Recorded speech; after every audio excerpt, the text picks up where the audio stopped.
Hello everybody, I'm Tamer Art and welcome to today's speed paint. It's now day 17 of Mermay and the theme is koi. Last year, the koi mermaid was my favorite one of that challenge, so it'll be fun to give her a complete design overhaul. By the end of this video, she will look a lot different from the original. And with that out of the way, let's get into the video. As always, here's today's model. For this painting, I decided to have her sitting on the shore rather than swimming in the water.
Being that koi are from Japan, I decided to give the painting a Japanese feel.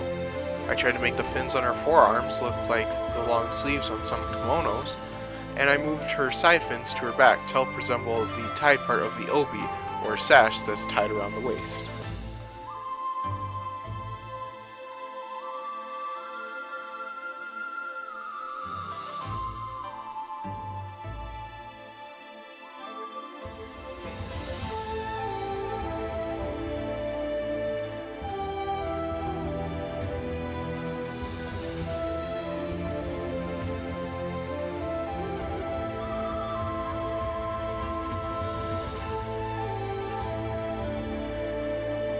So I accidentally forgot to start the recording after a short break, but there wasn't much that was missed.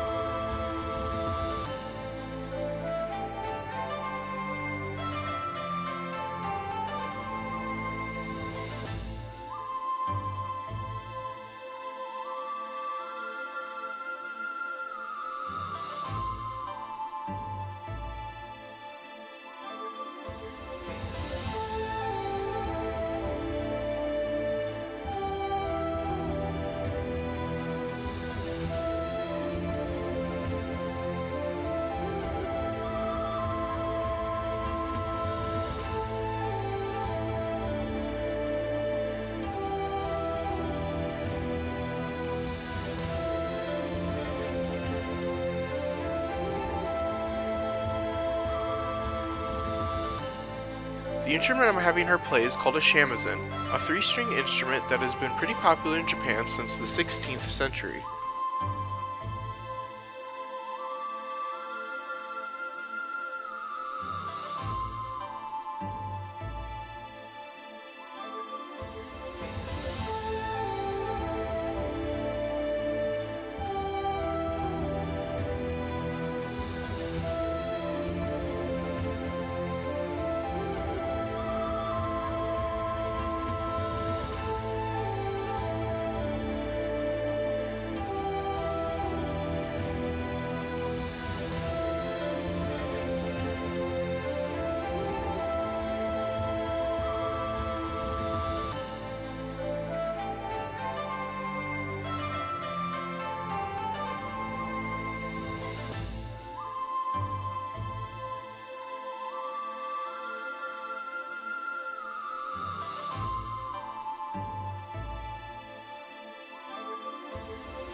I had a bit of trouble coming up with a background for the painting, so I reached out to a friend who often helps me out with my art stuff.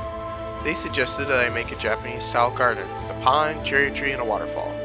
The waterfall was because there's an old legend in Japan that says if a carp, aka a koi, can jump over a waterfall in the Yellow River and through the Dragon's Gate, it will be turned into a golden dragon.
history of koi is actually very well documented.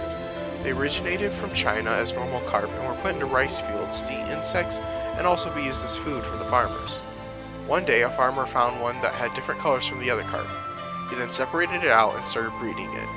The babies that had strange colors too were kept, and over time it created the koi we know today.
Thanks to koi coming in such a variety of colors, I had a lot of freedom for making her markings.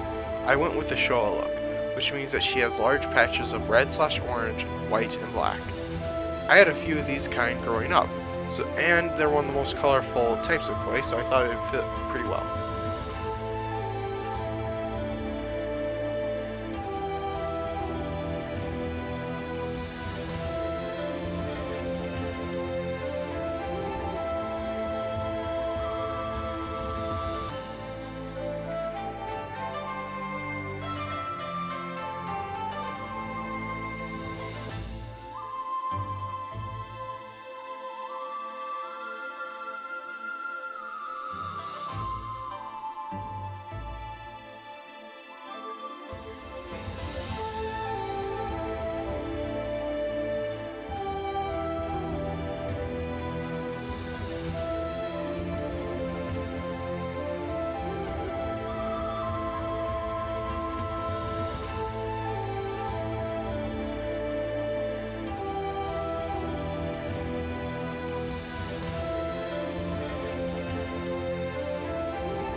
Originally, her hair was orange, but for the remake, I went with black hair. I think this helps draw focus to her and makes her stand out against the background a little more. I also decided to give her heterochromia, which means her eyes are different colors. One is red and the other is orange.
So here's the original. There were quite a few firsts for this one. First time I ever made a character from this perspective. First time I ever tried blending colors like this. And the first time I made a mermaid where the fish patterns weren't limited to the tail, but rather covered the entire body. Something I've done quite a bit through this year's Mermay. And here's the remake. Like I said, there were a lot of changes made. For example, no more dorsal fin, and the eyes and hair are a different color. At the end of the last Mermay, I made a sculpture of this one, so maybe I'll do it again. And if I do, I'll definitely make a video on that. Tell me what you think and leave your suggestions for more in the comments below. Leave a like and subscribe if you enjoyed. Next video should be out tomorrow, so look forward to that. And remember, never stop improving.